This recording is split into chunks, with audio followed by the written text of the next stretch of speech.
Republican Senator Lindsey Graham has been issued a warrant for his arrest out of the country of Russia. And is the U.S. spending too much money in Ukraine? And finally, is it okay for a member of Congress to call for the assassination of a foreign leader? Those are subjects we'll be talking about today on The Left Wing. My name is Desmond Price, the host of the Independent Thought Podcast. I'm joined by my co-host, John Cooper, host of Counterpoint Politics, and our guest, Connor Hallbleib, the former congressional candidate out of Kentucky's 5th District. We are talking today initially about Republican Senator from South Carolina, Lindsey Graham, has been issued a warrant for his arrest after statements that he made while visiting Ukraine this past weekend. This is out of a Politico article. It says that Russia's Interior Ministry on Monday issued an arrest warrant for Graham after comments were released in a video where he was meeting with Ukrainian President Vladimir Zelensky. In the video, it showed that Graham was saying that Russians are dying and described the U.S. military assistance to the country as the best money we've ever spent. Now, a longer version of this video did show that Graham didn't make those comments back to back, but the shorter version was released by Zelensky's office, ended up very much enraging Russia, and their Kremlin spokesperson Dmitry Peskov commented that it was hard to imagine a greater shame for a country than having such senators. Now, obviously, after that, Russia went and issued the arrest warrant, to which Graham responded on Twitter saying, "I will wear this arrest warrant issued by Putin's corrupt and immoral government as a badge of honor. And to know that my commitment to Ukraine has drawn the ire of Putin's regime brings me immense joy. I will continue to stand with and for Ukraine's freedom until every Russian soldier is expelled from Ukrainian territory." Now, this gives us an opportunity to talk about something we haven't talked about yet on the left wing, which is the war in Ukraine.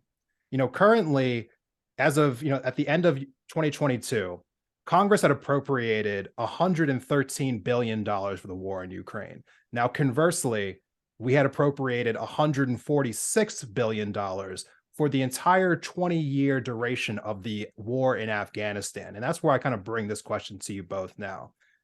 Are we spending too much money in Ukraine? And is it time to draw back some of our support for this war? And I bring that to, my co-host first, John. What are your thoughts on this? Yeah, I think the answer to the first question is obviously yes, but the answer to the second question is obviously no. We are definitely spending too much money in Ukraine because when it comes to any of our military spending, it's just treated as a slush fund. I have absolutely no faith that all of that money is being used efficiently, effectively, and it is being used for the things that we're saying it's being used for. It's probably incredibly bloated. If we were actually trying to efficiently spend this money, we could probably spend a tenth of it and get the same result. But that's not how our military spending works. However, knowing that we can't spend this money, we could, but I have no power to advocate for us doing so because none of Congress cares to spend military money in any efficient manner. If this is the way it has to be, I do think that Ukraine still deserves support. I think that they were invaded by a foreign nation and they are an ally of ours, a key ally of ours, and we should support them when they are invaded by another country. I think that was true when the invasion happened. I think it's still true now. Yeah, I would agree with that. I think that I don't really like to look at it in terms of money we've spent. It's more of resources, manpower, and putting more Ukrainians at risk. Obviously, I agree. Russia was the aggressor in this situation. It's you get some people both on the left and the right who seem to think that we shouldn't support Ukraine at all, and that Russia is somehow a benefactor to everyone in this situation. But at the end of the day, Russia invaded, so that complicates a lot of what we're supposed to do. But at the end of the day, it seems clear that that Ukraine is not going to be able to win this war to the degree that certain people want them to. And the U.S. should not prolong any sort of conflict just for the sake of prolonging it. If there's an exit strategy or if there's a way to come to some sort of agreement, we should be proposing that rather than just keeping a war going for longer and longer periods of time just to somehow drain Russia of resources. It's an interesting question because as this goes on, I think one of the things that I hear from other people, and it's a question that I'm thinking about myself, what does the end look like? For the Ukraine war in its entirety? I think some people have been thinking like, well, Russians have taken the Donbas regions. They've had Crimea since 2014. Maybe just allowed them to keep that territory and call it good. Other people are like, no, Ukraine needs to be able to push back, take its original borders, including the Donbas area, including Crimea.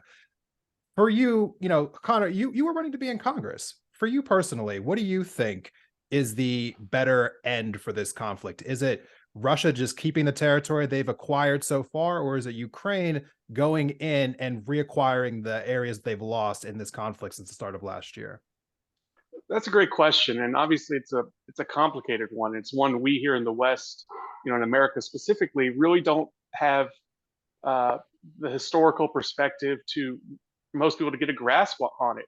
I think personally, and I think if as someone who was running for Congress, I would have pursued a policy of trying to come to an agreement that saves the most lives. And I think that's the way that I tend to think about these things. I don't think Ukraine was ever going to, or is able to go to return to its pre-war borders, including the restoration of Crimea into Ukraine. But I also don't think that we should just be appeasing Russia. So I think the best way to do it is to say, let's come to some sort of peaceful end here, and if that means that Russian-speaking or Russian ethnic people in certain parts of what we consider Ukraine are eventually part of Russia, then I don't see that as necessarily the worst option. This stuff is complicated, but I think that's the best way to look at it. How can we make sure that the most amount of people aren't dying? So, Connor, I'll ask you this. If Mexico went to war with us and took Texas, and then we settled on allowing them to keep Texas, do you think America would ever in a million years accept those conditions? Well, I don't think America would, but I also don't think it's the same conditions. I think a more appropriate extension would be America invading Mexico rather than the other way around. Probably more likely that, like from a logistical perspective. And but I'm saying talking about it that anyway. the foreign policy that you're recommending to Ukraine is not the one which America follows. Right. It's not the one that America follows, but it's the one that we should be following. It's one where we're not just going to be sacrificing needless lives just for a border to be politically on one line rather than 50 kilometers to the other. Ukraine is not the underlying premise is Ukraine does not have the resources necessary to defeat Russia in any full scale way that we would consider. Now, they could defeat them in certain areas, they could take back certain areas. How long that would take and how many lives that would cost, that's something for analysts to come up with.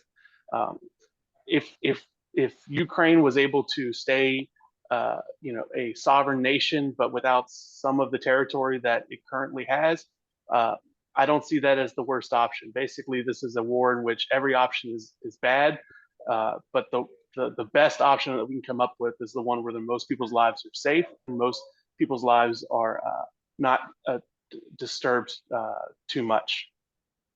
John, one of the things that I heard a lot in the beginning, and actually not just the beginning, but even since then, is that Russia did this because they had to defend themselves. You've heard this before, right? So they had to, that the Ukraine was getting too cozy with the West, and they were worried about NATO expansion. They've seen NATO expanding east, and now NATO's expanded up into all of the different Baltic states and up into Finland now. Did Russia, quote unquote, have to protect themselves by invading Ukraine, or do you think that that's just a Russia propaganda talking point? I think that it is a Russia propaganda talking point, and the people, like a lot of those people who are making that point that you're saying, are on the left. Yeah. And I think that it's them doing mental gymnastics of America bad, and therefore enemies of America must be good, which doesn't actually make any sense, because it's the same justification. Like, you could make the same justification for our war in Iraq. Like, there was a threat that we felt threatened by, and so we invaded a sovereign nation, and that was wrong. And it's wrong for Russia too. Even if the threat is legitimate, even if they are worried about countries around them joining a defense pact, then the appropriate thing to do would be to join another defense pact. The retaliation to that is not invade a sovereign nation. Like there's levels of escalation, and that's not an appropriate level of escalation. I also think, and this is where I think is a fine disagreement to have, but I don't think that NATO, like countries joining NATO, is a threat to Russia in and of itself. I don't think there's anything about NATO that has ever attacked Russia.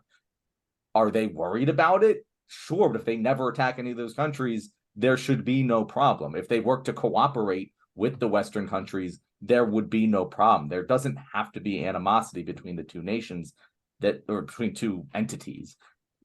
They could work together. And anyone who says that NATO expanding around Russia is an implicit threat to Russia is ignoring that possibility. Yeah, I would just push back slightly on that second point, just saying that NATO expansion, I think, has not been a good policy for the U.S. and for Western Europe to pursue. I do think that it has some sort of inherent threat, but I would agree with you, John, absolutely on the first point that this is not. If Russia has any sort of issue with NATO expansion, if they have any sort of issue with that, the next logical step is not invading Ukraine. That's why I like you. I feel somewhat of a problem that some people on the left, some quote unquote anti-imperialists, are saying that support Russia because of NATO encroachment. I think that a Ukraine invasion, I don't think Putin is necessarily on the side of the global left or the workers of the world. So I think you should both oppose Russia's invasion of Ukraine because it doesn't help anyone except maybe Putin, and also try to find a solution to this. Yeah, a solution is definitely something that we need to be focusing on. I mean, let me just make it clear where I stand on this issue. I think that if Ukraine wants to keep going and retake the Donbass and retake Crimea, that's totally up to them. I mean, I wouldn't tell them not to do it. If because you're right, if that was America, if we were in that situation, we would want to get back all of our territory. And so when it comes to what the Ukrainian people want to do, I think they should go forth and do that if they want to. The question that I have is, how much should we be funding it? Because I feel like that's a separate yet important conversation.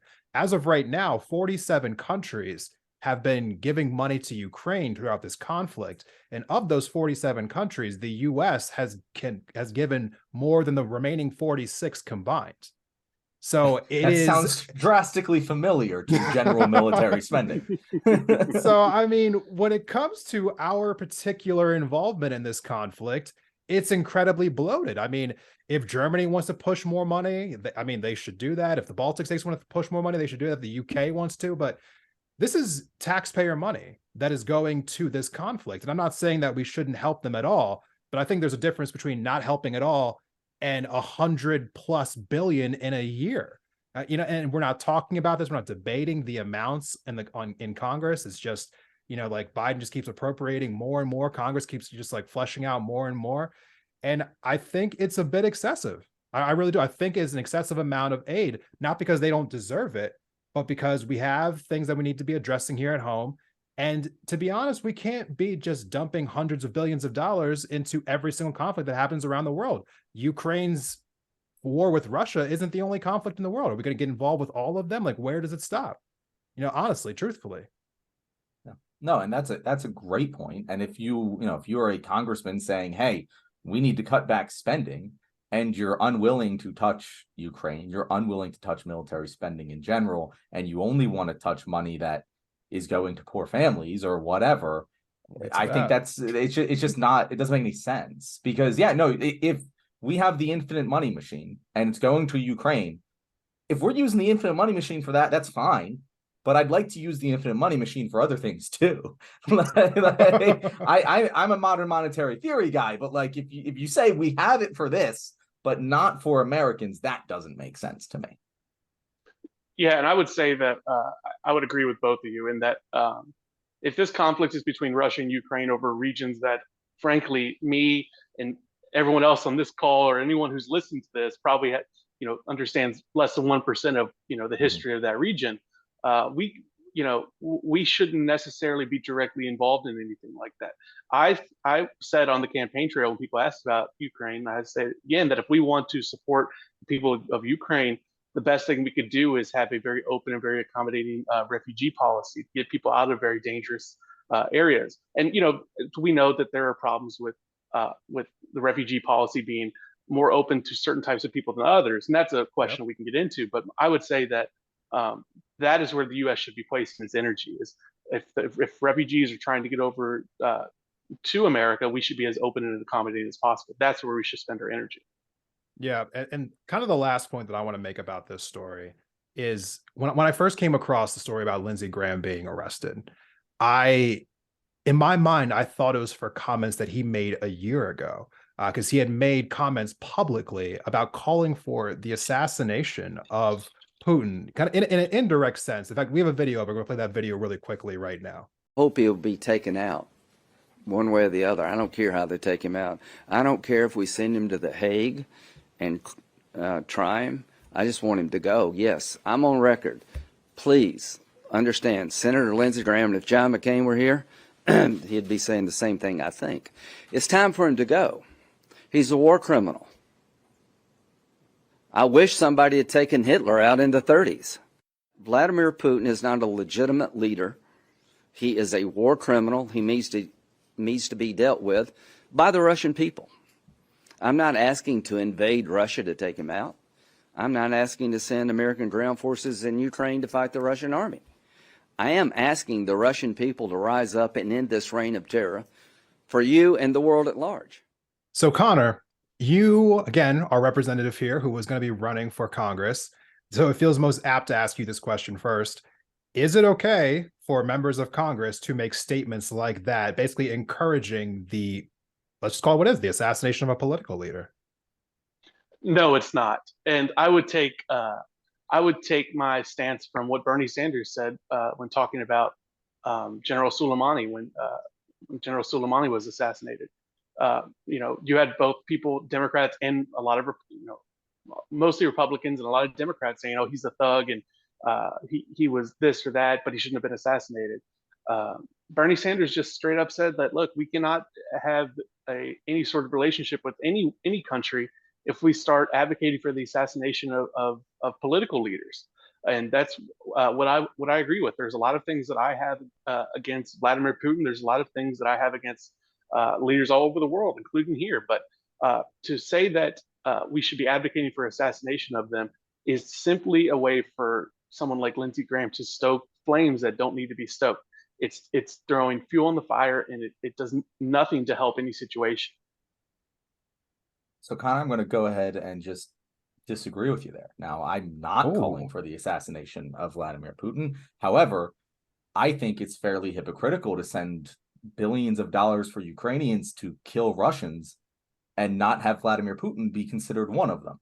If we are supporting Ukraine in a war against Russia, where Russia has invaded, the goal is to eliminate the king. Like that's the whole point. Why should Vladimir Putin, because he's a head of state, not be on the casualty list? Like, that doesn't make any sense to me. If we're supporting the war and we're saying it's okay to kill Russian soldiers, then we should also be saying it's okay to kill Russian leaders. Like, there should be no difference between, and if anything, it should be more important to kill the Russian leaders who are instigating the war. Because you take out Vladimir Putin, war's over, I'm not necessarily saying we should call for the assassination of foreign leaders, but when we're supporting a war against a country, it seems kind of hypocritical to say we shouldn't call for the assassination of the leader of that country. Well, I think I would say that, I understand what you're saying about the people who actually are the ones responsible for the conflicts. But if we wanted to do that, then we should have gone to war with Russia ourselves. Lindsey Graham is saying we should assassinate Vladimir Putin, but like you said, it's not Lindsey Graham out there who's at risk of dying. It's not American soldiers really out there at risk of dying. It's Ukrainian soldiers, and that's who Putin is going to take out any sort of take this all out on. So if someone wanted to be that saber rattling, which I understand the point, but they have to put themselves or actually take a real risk when it comes to that, because again, it's not Americans who are going to be dying in this war. I mean, yeah. I don't think that Lindsey Graham I'll finish this thought. I don't think that Lindsey Graham saying anything is going to make Putin angry and have them kill a couple more Ukrainians. Like, it's just political dick measuring across the globe. Like, neither of these comments, either the comments that Graham made or the arrest warrant, will actually amount to anything in reality. It's all just, posturing. Well, exactly. And I think that Desmond had said something before about maybe this was off the air, that it was surprising that this is what made Lindsey Graham get an arrest warrant. Maybe it's a lifetime achievement award. I don't know, but it's it's like you said, it's posturing on both sides, and I get that. But I think this shows that people like Lindsey Graham, who has done this time and time again with Iraq, with Iran, and with North Korea and with Russia, is that he shouldn't be anywhere near any sort of conflict like this, because he's going to do nothing but throw gasoline on the fire. He's got no other solutions to offer. I'll drink to that. I think last thing I want to mention here for myself, it's incredibly dangerous to make a statement like that. It just is, because you have to acknowledge what it is in the room, that Russia's a nuclear powered nation. And you're saying like, oh, well, like a comment like that isn't going to force Vladimir Putin to, harm Ukrainians more. I mean, I think we've seen throughout this entire just ordeal here that Vladimir Putin is an irrational actor. So, I mean, there's no telling what he might or might not do. As we also seeing that right now, they are moving tactical nuclear missiles into Belarus. So there's no real knowing what he may or may not do. So I'm always weary of it. I kind of hear you, Connor, if you're saying like, oh, well, if we're going to make statements like that, then it should be us actually involved in that fighting. I don't think you should be calling for the assassination of any political leader. It just feels, especially a political leader who, in fact, does have as many nuclear weapons as we do. But then again, maybe just my fear of World War III might just be a little bit higher than another person's might be. Yeah, I don't think we should be calling for his assassination. But, if again, he is not even on any sort of level to call for that, anything that I would even remotely consider appropriate. And I don't think it's appropriate to call for an assassination of someone like Vladimir Putin.